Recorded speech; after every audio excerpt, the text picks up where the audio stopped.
So this project is a really strange one because we were working in Nanjing on that little museum, and we got a phone call, or I guess it was an email.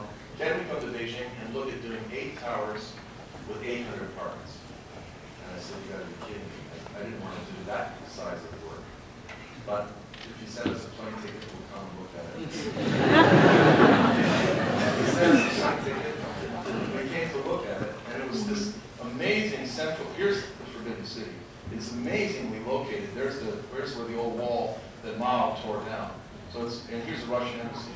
So it's this side here. And what the charge was is they wanted us to take their diagram, keep their old factory, and put some skin on these. This was the planning diagram that they could build 1, 2, 3, 4, 5, 6, 7, 8, and that's something. That was their sales office, which I told them. But so I looked at it and I said, look, I think, you know, first of all, they were building these gated community towers right across the street, which don't have any services. There's no public aspect to it. And I said, look, this is too big and interesting. I propose you give us 2 months and X amount of money, and we'll make a vision, make a real visionary scheme. So after some haggling back and forth, they agreed to do that. So they gave us 2 months with no communication between us and them. So here we are, and I say, okay, I can't keep this in a really ugly building. I chopped part off, I put some water there. That's not very interesting. And then I make one little bridge here, and I thought, well, then, you know, well, why don't we connect all of them? So we had a scheme, and I said, well, look, you know, I mean, I said it's a vision. Let's put a cinematheque in the middle where we float it. So I added all these things to the program: a hotel, a cinematheque, the same program as before, bridges that have functions in them, and then we proposed in this site, this terrific site, and also a Montessori school and park with 5 different functions in the park. All this water, all recycled water, and we proposed this, and they accepted it. And it's a strange story. I mean, I still hardly believe it. So, and here was the argument. You know, I mean, historically, Beijing, it was against the law to have anything higher than the Forbidden City. So after 1980, it became vertical, but it became vertical in a very capitalistic way. Point towers, isolated bases, you know, a gated community kind of mentality. And we said, you have to make public spaces, you have to make things multifunctional, you have to connect them horizontally. So that's the diagram. We say you have to do it in a different way.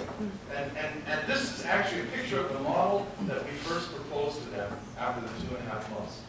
And we said, you know, to put functions in these bridges, to have, you know, there's a spa, there's a small theater, there's a swimming pool in this bridge, to connect this whole thing, and to make a big public space open to the public, just like Rockefeller Center. That's how I sold that part of it. I said, it's not that you're getting that exactly where you still own the land, but it's like Rockefeller Center. The public is invited in, but you have the right to refuse. So I basically, they accepted it, and then I thought, oh, it's going to be the budget now. The issue is going to be the budget.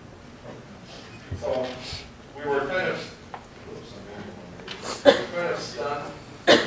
There's the totally recycled water pond and the cinematheque which flows in the pond. And a month passed, and they did an analysis, and they said, it was an email, it was a paragraph, it said, your project greatly exceeds our budget. However, we are adjusting our budget to meet your project. Don't take anything out. So everything is in a hotel. Except one detail. You will not get a fee for those other buildings. You have to do those. But that's okay. I mean, we know we do this for a long time. This is all about a corporate firm would never do what we do, because they would turn that part of the equation down. But I did. I said, great, we're going to do it. So there's porous openings all through, so the public can come in. There's noodle shops lining these passages everywhere. It's like Greenwich Village. You know, actually, that was the model. I said, look, people think that a project like this this scale has to be, out of scale. And I say, no, let's make the human edges, the street edges, like Jane Jacobs would want it in Greenwich Village.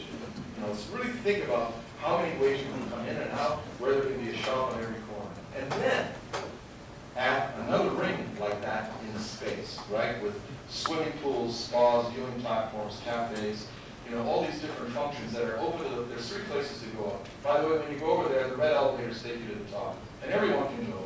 It's an open public thing. And the hotel is the easiest way to enter.